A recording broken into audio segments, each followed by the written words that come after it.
Hello everyone, good morning. हम लोगों ने पिछले वीडियो में बात किया था तापमापी के प्रकार और वर्षा मापी। तो अब इसके आगे की वीडियो में यहाँ पर देखेंगे यथार्थता, लिमिट ऑफ एक्यूरेसी क्या है और लिस्ट काउंट क्या है, अल्पतमान, और उसके बाद वर्नियर कैलिपर्स के बारे में हम लोग यहाँ पे डिस्कस करेंगे। ये जो है यथार्थता की सीमा, ये क्या होती है? किसी मापक यंत्र द्वारा किसी वस्तु का एक निश्चित सीमा तक शुद्ध मापन किया जा सकता है, उसे यंत्र का यथार्थता की सीमा कहते हैं। नेक्स्ट है अल्पतमान, लिस्ट काउंट। किसी मापक यंत्र द्वारा जो सबसे छोटा मापन किया जा सकता है उसे उस यंत्र का अल्पतमान कहते हैं या लिस्ट काउंट कहते हैं। ये देखिए, जो जैसे मीटर स्केल का अल्पतमान है, यहाँ पर लिखा हुआ है 1 mm यानी मिलीमीटर है, ठीक। वर्नियर कैलिपर्स का अल्पतमान इसी प्रकार से 1/10 mm मिलीमीटर है। क्या इसको 0.01 मिलीमीटर भी लिख सकते हैं। उसी तरह से स्क्रू गेज का अल्पतमान है 1/100 मिलीमीटर, यानी ये एक मिलीमीटर के 100वें भाग को दर्शाता है स्क्रू गेज का अल्पतमान। और वर्नियर कैलिपर्स है 1 मिलीमीटर के 10वें भाग को बताता है। तो ये इसके बारे में हम लोग फुल डिस्कस करेंगे आगे। नेक्स्ट है, ये लगता है दोबारा हो गया है, वर्नियर कैलिपर्स। अब बात करते हैं सबसे इम्पोर्टेंट जो पेपर में अधिकतर ये पूछेगा और इसको करना बहुत ज़रूरी है, क्योंकि ये जो टॉपिक है काफ़ी बड़ी टॉपिक है, वर्नियर कैलिपर्स। इसका जो आविष्कार है फ्रांस की गणितज्ञ पियरे वर्नियर ने किया था। ये रहा इसका फिगर, आप इसे देखे भी होंगे, इसे इस्तेमाल करते हुए कोई लोग करता भी होगा। तो इसकी जो रचना है, पहले हम लोग रचना करते हैं, देख लेते हैं कि कौन क्या है। इसको पढ़ लेते हैं एक बार। ये है पूरा, ये आपका जो है ये मुख्य पैमाना है, ठीक। ये मुख्य पैमाना है और ये जो रहा ये वर्नियर पैमाना। इस पूरे जो यंत्र है इसको वर्नियर कैलिपर्स कहते हैं। इसी से हम लोग मिलान करके यहाँ पर देखेंगे। इसकी रचना पहले लिखेंगे कि इस मापक यंत्र में जो इस्पात की एक चौड़ी पत्ती होती है जो सेमी में तथा मिमी में यानी मिलीमीटर में अंकित होती है, इसे मुख्य पैमाना कहते हैं। मुख्य पैमाने के बाईं किनारे पर स्थिर एक लंबवत जबड़ा ए और बी लगा होता है वर्नियर पैमाना इस ताप के फ्रेम पर लगा होता है, जिसे पेंच पी के सहारे मुख्य पैमाने के अनुदिश किसी भी स्थान पे रखकर इसको किया जा सकता है, स्थिर किया जाता है।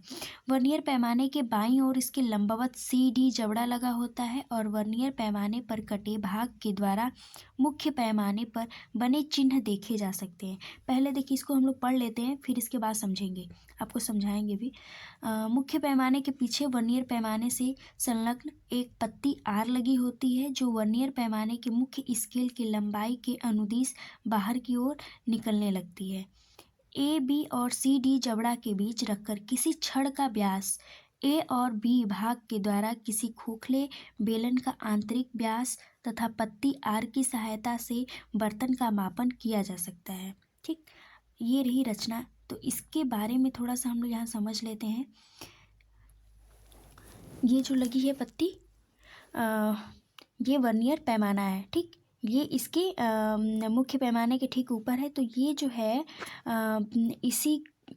ये पेज की सहायता से हम लोग इसे थोड़ा ढीला करके इसको इसके पास ले जाते हैं। जब ये 0 का मान और ये वर्नियर पैमाने के 0 का मान जब बराबर हो जाए, तो इसका मतलब है कि हमारा जो वर्नियर कैलिपर्स यंत्र है वो सही है, ठीक। अगर ये इसके नज़दीक यानी इस पे अगर ठीक नहीं बैठता है तो ये वर्नियर पैमाना हमारा ठीक नहीं माना जाएगा। तो ये रहा ये वर्नियर का मुख्य पैमाना, ये है मुख्य पैमाना और इसमें पत्ती आर लगी होती है, जो कि किसी छड़ के गहराई अगर मापनी है तो इससे हम लोग माप सकते हैं कि कितनी गहरी है कोई छोटी, और इससे हम लोग पैमाने की व्यास माप सकते हैं। यानी यहाँ पर इसी जगह पे हम लोग अगर कोई छड़ है, मान लीजिए इतना बड़ा कोई छड़ है या फिर कोई टुकड़ा है लोहे का, तो यहाँ पे रख करके हम लोग इसे माप सकते हैं कि ये कितनी व्यास की है। तो यहाँ पर इससे व्यास मापा जा सकता है, जो कि हम लोगों ने देखा। अब इसके कुछ सिद्धांत हैं, इसके फार्मूले हैं। उससे हम लोग बात करेंगे। देखिए ये जो सिद्धांत है वर्नियर कैलिपर्स का, ये किसी वस्तु का अल्पतमान, ये फार्मूला है, आप इसे नोट डाउन कर लेंगे। पहला है अल्पतमान, मुख्य पैमाने के एक खाने की संख्या अपान वर्नियर पैमाने, ये पैमाने हैं, वर्नियर पैमाने पर सभी खानों की संख्या का मान। यहाँ पे हो जाएगा, मान लेते हैं कि मुख्य पैमाने के एक खाने जो है एक खाने की संख्या, मानना क्या है, ये है ही, एक मुख्य पैमाने के खाने की संख्या 1 मिलीमीटर है और वर्नियर पैमाने पर सभी खानों की जो संख्या होती है 10। अभी मैंने पहले ही बताया कि 1/10 mm, ये हो जाएगा 0.01 mm, या फिर इसको सेंटीमीटर में आप चेंज कर सकते हैं, 0.01 सेंटीमीटर। ठीक, वर्नियर द्वारा किसी वस्तु का मापन करते हैं तो इसका मापन करने का जो फार्मूला है ये है, वस्तु का माप बराबर मुख्य पैमाने का मान, जितना भी मुख्य पैमाने का मान रहेगा उसे आपको लिखना है, प्लस अल्पतमान यानी लिस्ट काउंट लिखना है, इनटू वर्नियर की सीध वाली रेखा जो मुख्य स्केल के रेखा के सीध में हो उस नंबर को लिखना है। तो यहाँ पर एक मैंने प्रयोग किया था, तो एक छड़ का एक टुकड़ा था जिसका मुख्य पैमाने का जो मान आ रहा है 2.5 और लिस्ट काउंट अल्पतमान है 0.01 सेंटीमीटर, ये सारे सेंटीमीटर में है, और मुख्य स्केल का जो रेखा सीध में है, मुख्य स्केल और वर्नियर रेखा उसके सीध में है, तो ये 0.5 आया है नंबर। तो इसे आप सॉल्व करेंगे तो आएगा यहाँ पे 2.55 सेंटीमीटर। ठीक, ये क्वेश्चन इसी प्रकार से पूछेगा। तो अब इसी में आता है कि शून्यांक त्रुटि क्या होती है। ये वर्नियर कैलिपर्स जब हम लोगों ने प्रयोग किया तो इसके बाद कुछ त्रुटि आती है जिसे नाम देते हैं शून्यांक त्रुटि। तो शून्यांक त्रुटि ये दो प्रकार की हो सकती है, एक धनात्मक भी हो सकती है और एक ऋणात्मक। कोई भी चीज़ में देखिए दो पहलू होते हैं, एक या तो धनात्मक या तो ऋणात्मक। तो इसी प्रकार से यहाँ पे हम लोगों ने देखा कि जो वर्नियर कैलिपर्स है उसकी रचना किस प्रकार से हुई, वस्तु की माप क्या हुआ। तो अब यहाँ पर देखेंगे शून्यांक त्रुटि कैसे होती है। यहाँ पे लिखा है कि जब वर्नियर कैलिपर्स के दोनों जबड़ों को आपस में मिलाया जाता है, यदि इस स्थिति में मुख्य पैमाने का जो शून्य है वर्नियर पैमाने के शून्य के ठीक सीध में न हो तो वर्नियर कैलिपर्स का शून्यांक त्रुटि होती है। यहाँ पे मैंने पहले ही बताया था कि जो वर्नियर कैलिपर्स के ये दोनों जबड़े हैं, फिर से फिगर दिखा देते हैं, ये वाले जबड़ा यहाँ पे लिखा हुआ है B और यहाँ पे D। अब इन दोनों को यदि हम लोग पास में अगर ऐसे मिला देते हैं तो इन दोनों की जो शून्य है यानी मुख्य पैमाना का ये शून्य और वर्नियर पैमाने का भी एक शून्य बना होगा, ये दोनों अगर पास में मिल जाते हैं एक साथ अगर सीध में दिखते हैं तो इसका अर्थ है कि शून्यांक त्रुटि है। जब ज़ीरो ना हो तो यानी जब पास में नहीं है अगर तो शून्यांक त्रुटि है। देखिए अगर ठीक सीध में नहीं है तो शून्यांक त्रुटि है, अगर सीध में रहते हैं तो बहुत अच्छी बात है, फिर त्रुटि नहीं होगी। तो इसी प्रकार से देखिए त्रुटि कैसे हो सकती है, एक धनात्मक शून्यांक त्रुटि और एक ऋणात्मक शून्यांक त्रुटि। जब मुख्य पैमाने ये जो है मुख्य पैमाने का शून्य वर्नियर पैमाने के शून्य से बाईं ओर रह जाए तो धनात्मक शून्यांक त्रुटि कहलाएगी। ये मुख्य पैमाना है और ये वर्नियर पैमाना है। अब सेकंड है ऋणात्मक शून्यांक त्रुटि। जब मुख्य पैमाने का जो शून्य है वर्नियर पैमाने के शून्य के दाईं ओर रह जाए यानी इसके साइड रह जाए, ये देखिए यही दोनों आपको ध्यान देना है, सिर्फ बाईं और दाईं का इसमें खेल है कि बाईं ओर रहे तो धनात्मक शून्यांक त्रुटि, यदि दाईं ओर रहे तो ये हो जाएगा ऋणात्मक शून्यांक त्रुटि आपका। ठीक, आई होप कि ये समझ में आ रहा होगा। ये इम्पॉर्टेंट है क्वेश्चन जो कि पूछेगा एग्ज़ाम में या पूछ भी सकता है यही क्वेश्चन। क्वेश्चन है कि एक वर्नियर कैलिपर्स के मुख्य स्केल का पार्ट 1.4 सेंटीमीटर है और वर्नियर स्केल का जो पढ़ा गया चिन्ह है 5 है, तो अल्पतमान 0.01 सेंटीमीटर है, वस्तु की वास्तविक लंबाई कितनी होगी। तो हमें यहाँ पर वास्तविक लंबाई निकालनी है। तो इससे पहले हम लोगों ने जो फार्मूला है उसको देखा ही था, तो आपको पहले नोट डाउन कर लेना है कि क्या क्या दिया हुआ है इस क्वेश्चन में। मुख्य स्केल जो मेन स्केल है उसका चिन्ह दिया है, पार्ट दिया है 1.4 4 सेंटीमीटर, और वर्नियर कैलिपर्स का जो चिन्ह है 5 है, अल्पतमान दिया हुआ है 0.01 सेंटीमीटर। बस इसे आपको फार्मूले पे रखना है और लगा देना है। तो वस्तु की जो वास्तविक माप है, वास्तविक लंबाई है, इसको निकालने के लिए मैंने बताया था कि मुख्य पैमाने का जो मान है प्लस अल्पतमान और इंटू वर्नियर पैमाने का चिन्ह जो दिया होगा उसे आपको लिखना है। ठीक, इसे सॉल्व करेंगे तो 1.45 सेंटीमीटर ये वास्तविक लंबाई आ जाएगी। अब नेक्स्ट बात करते हैं, जिस प्रकार से हम लोगों ने वर्नियर कैलिपर्स के बारे में देखा, उसी प्रकार से स्क्रू गेज या पेंच मापी कहते हैं, इसे भी देखेंगे। इसका भी काम वही है, लेकिन ये थोड़ा सूक्ष्मग्राही होता है। वर्नियर कैलिपर्स से थोड़ी छोटी चीज़ों को भी ये कैप्चर कर सकती है, ये उसकी व्यास, उसकी लंबाई को निकाल सकती है, यानी उसकी मापन कर सकती है। तो यहाँ पर मैंने लिखा है कि वर्नियर कैलिपर्स की सहायता से 1 मिलीमीटर के 10वें भाग तक शुद्ध मापन किया जा सकता है, परंतु इससे छोटे माप के लिए तार, जैसे तार है या तार की व्यास है, तो उसकी मापन के लिए हमें स्क्रू गेज की आवश्यकता होती है। यहाँ पे लिखा है कि जब व्यास के मापन की आवश्यकता तब होती है स्क्रू गेज का प्रयोग किया जाता है। इसकी सहायता से 1 मिलीमीटर के 100वें भाग का शुद्ध मापन किया जा सकता है। इस प्रकार से इसके अल्पतमान को भी हम लोग ज्ञात कर सकते हैं।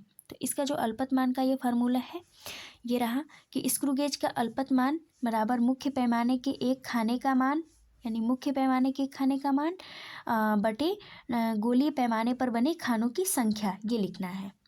तो ये रहा मुख्य पैमाने के एक खाने का मान। आपको पता ही है कि 1 m यानी 1 मिलीमीटर अपान ये यहाँ पे मिलीमीटर रहेगा अपान 100।